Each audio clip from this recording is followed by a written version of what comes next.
The Fallout series is one of my favourite game franchises, and whilst I was in the middle of writing a script for a video for my other channel, which is the thing I totally haven't forgotten about, I ended up getting sidetracked and researching Fallout vaults, because that's what you do when you're busy. Funny enough, this was actually a video I had planned to make a long time ago. It just got sidelined and forgotten, like everything else. So for your delegation today, I am going to be doing a video just detailing a few of the Fallout vaults, because some of them are absolutely hilarious. The rest are terrifying. For those who don't know, in the Fallout games in post-apocalyptia, a company by the name of Vault-Tec decided that it was going to build underground bunkers so that people could live in them and survive the apocalypse. What they failed to mention is that these bunkers were actually social experiments, and they just tested on people, doing horrible things sometimes. So now I'm going to show you for your entertainment. Let's start off with the boring one, Vault 13. Vault 13 happens to be the first vault that you ever encounter in the Fallout series. It happens to be the starting location of Fallout 1. The vault was intended to stay shut for 200 years, but that obviously didn't work out when the water chip broke, causing the Overseer to force one of his inhabitants out to the wasteland to search for a new one. This is the plot of Fallout 1. The study itself was supposed to observe the effects of prolonged isolation on a small populace, but it obviously didn't go according to plan when they had to open the doors and no longer be isolated. Interestingly enough, after the events of Fallout 1, at the beginning of Fallout 2, the Enclave, who are the bad guys, basically the government, that's a bit foot in mouth, sent out a signal to Vault 13, asking them to open the door and telling them that it's completely fine and safe for them to come out. As soon as they open the door, the Enclave pull out miniguns and gun everybody down. They then probably kidnap everybody else, and then let Deathclaws roam around inside. Yay! Next on to Vault 101. This is the starting point for Fallout 3, because Fallout 2 starts you off starting somewhere else. Vault 101 was again another experiment on prolonged isolation, where the door was not supposed to be opened at all. However, the Overseers for this one happened to be rather, dictatory. This actually led to a load of power struggles and eventually results in the inhabitants rebelling up against the current government. The main character has already left by this point, but you can actually return to the vault as soon as you beat the main storyline, like literally after you do it, and you can actually roam around inside the vault and witness this rebellion unfolding.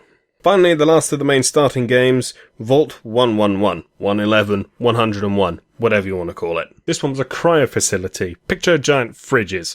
The inhabitants were supposed to be kept away for 180 days, and they were supposed to be observed. For whatever reason, they're frozen, they're not going to do much. Unfortunately, supplies ended up dwindling, security personnel then ended up rebelling against the scientists, and the scientists rebelled against them, and then they all killed each other, and then the dude broke in with the gun, and that's how the starting of Fallout 4 happens. Yay. Right, now the boring ones are out of the way, let's get on to something a little more entertaining. Let's start off with a pairing of my two, I don't know whether or not to say favourite or not, but they're certainly the most humorous and equal parts terrifying. Vaults 68 and 69. You'd think with names like that they'd be rather inappropriate. You're not wrong. The average vault can handle 1,000 people living there. These vaults are no exceptions. Each one can hold 1,000 people. However, when they opened the doors, they only allowed a specific ratio of people in, let's say. Vault 68 was home to 999 men and 1 woman. Vault 69 was home to 999 women and 1 man. I don't know which one is more terrifying. The concept of just having all of the gender against one person on either side is terrifying. The more you think about it, the less funny it becomes. It is really horrible. Vault 12. This one was your average run-of-the-mill vault. Unfortunately, the door was not able to close properly, which meant radiation leaked in. Yes, the social experiment that was supposed to be conducted on this one was not so much a social experiment, more a biological experiment to see what happens when people are exposed to radiation for long periods of time. I could tell them the answer to that one. They die. But apparently they wanted to find out themselves, so they conducted this experiment. What happened was that people ended up turning into ghouls, which are basically radioactive zombies. That doesn't happen in real life. People just die. Vault 87. Now, the purpose of this vault was for forced evolution. See, the Fallout universe has these things called super mutants, and basically they are humans who have been forcibly evolved through use of a virus, the forced evolutionary virus, FEV. Now, the purpose of this vault was to basically conduct more research and experiments on them. They took some of the inhabitants and slowly picked them off and then ran the experiments on them, which most of the time resulted in them dying. Eventually, through lost logs or whatever, somebody ended up overthrowing and the entire system collapsed and everybody was then mutated into the super mutants. The super mutants then carried on roaming the wastes, and for a couple hundred years they started stealing wasteland survivors and mutating them, because super mutants are sterile and can't have kids, so they have to make their own. Then eventually, when all the forced evolutionary virus solution that they all had ran out, they started roaming the wastes for more, which is why there are super mutants in Fallout 3.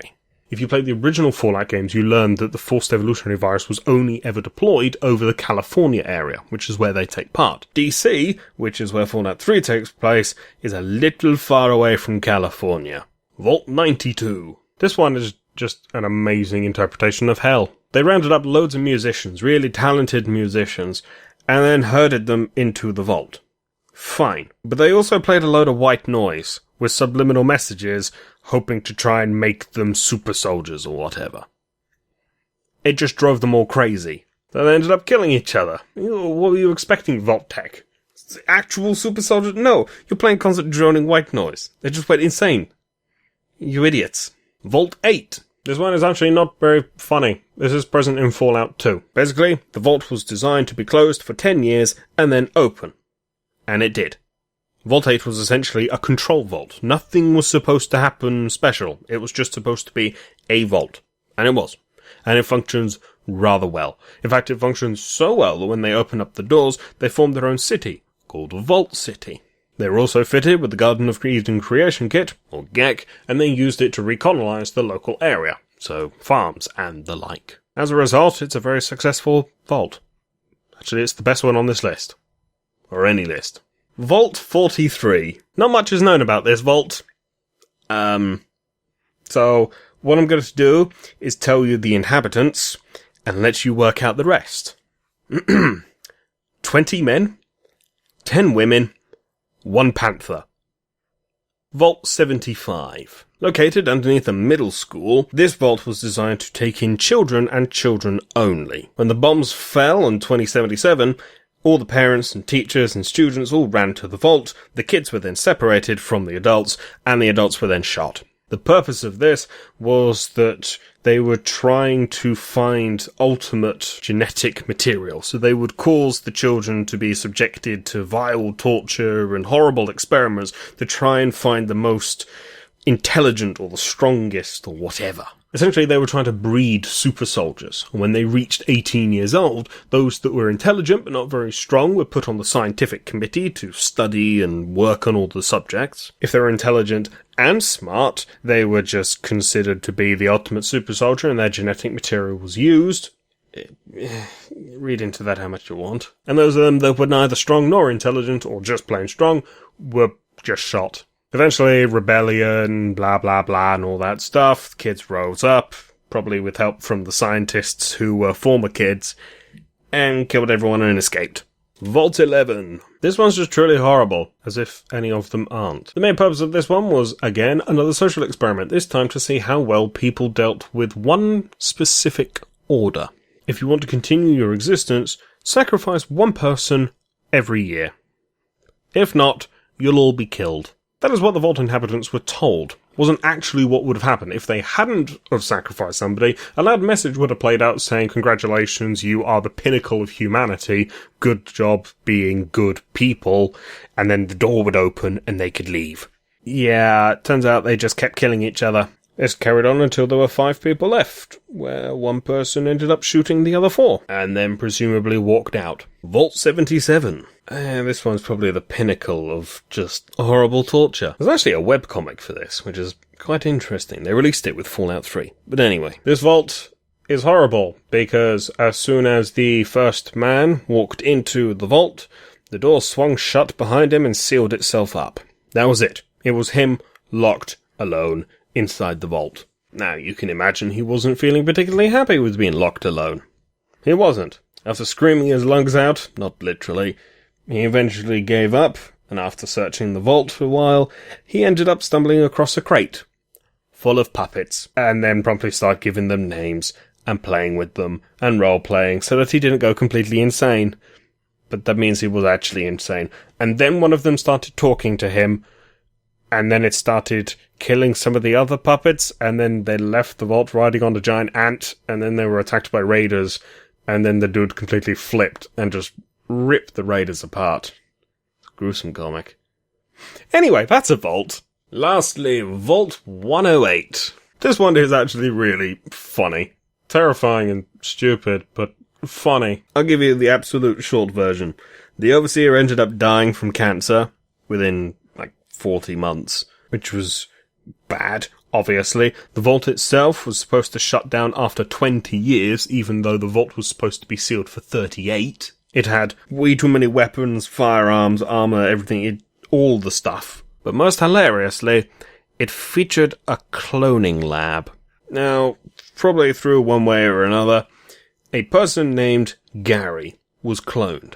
Unfortunately, Gary was extremely xenophobic, and anybody who was not a clone of Gary was immediately perceived to be hostile. Therefore, he would attack. This continued on. There were more Garys. It says here that Gary 54 was doing something. It could have been more Garys. Could have been hundreds. Only says 54. Presumably, they all killed everybody who wasn't a Gary, and then just carried on living, only knowing the word Gary.